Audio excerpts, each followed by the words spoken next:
আসসালামু আলাইকুম বন্ধুরা, আপনারা কি জানেন হোয়াটসঅ্যাপে জাস্ট একটা সেটিংস অন করলেই আপনি যদি কারো মেসেজকে সিন করেন তাহলে ওই ব্যক্তিটা বুঝতে পারবে না আপনি তার মেসেজটাকে সিন করেছেন। অর্থাৎ হোয়াটসঅ্যাপের কোনো মেসেজকে যদি আমরা সিন করি তাহলে ওই মেসেজটাতে দুইটা নীল টিক মার্ক উঠে যায়। তো আমি আপনাদেরকে যে প্রসেসটা আজকে দেখাবো সেই প্রসেসে আপনি যদি হোয়াটসঅ্যাপে কারো মেসেজকে সিন করেন তারপরেও কিন্তু ওই দুইটা নীল টিক মার্ক আর উঠবে না, অর্থাৎ ওই ব্যক্তিটা বুঝতে পারবে না আপনি তার মেসেজটাকে সিন করতেছেন নাকি সিন করতেছেন না। কি বিষয়টা অনেক ইন্টারেস্টিং লাগতেছে না? হ্যাঁ, বিষয়টা আসলে অনেক ইন্টারেস্টিং। তো চলুন কথা না বাড়িয়ে ভিডিওটিকে শুরু করা যাক। তো সবার প্রথমে আপনি কি করবেন, আপনার হোয়াটসঅ্যাপ অ্যাপটিকে ওপেন করে নেবেন। তারপর এখান থেকে আপনি চলে যাবেন উপরের দিকে আপনার থ্রি ডট আইকনে। তো আপনি আপনার এই থ্রি ডট আইকনে ক্লিক করে দিবেন। তারপর এখান থেকে আপনি একটা অপশন পেয়ে যাবেন সেটিংস। তো আপনি এই সেটিংস এর মধ্যে ক্লিক করবেন।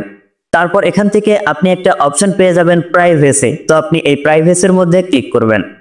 তো এটাতে ক্লিক করার সাথে সাথে আপনি এখান থেকে নিচের দিকে একটা অপশন পেয়ে যাবেন এই যে রিড রিসিভস।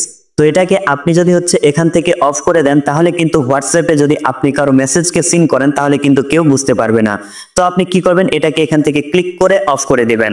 তো অফ করার সাথে সাথেই আপনি যদি হোয়াটসঅ্যাপে যে কারো মেসেজকে সিন করেন তাহলে কিন্তু ওই ব্যক্তিটা আর বুঝতে পারবে না যে আপনি তার মেসেজটাকে সিন করতেছেন।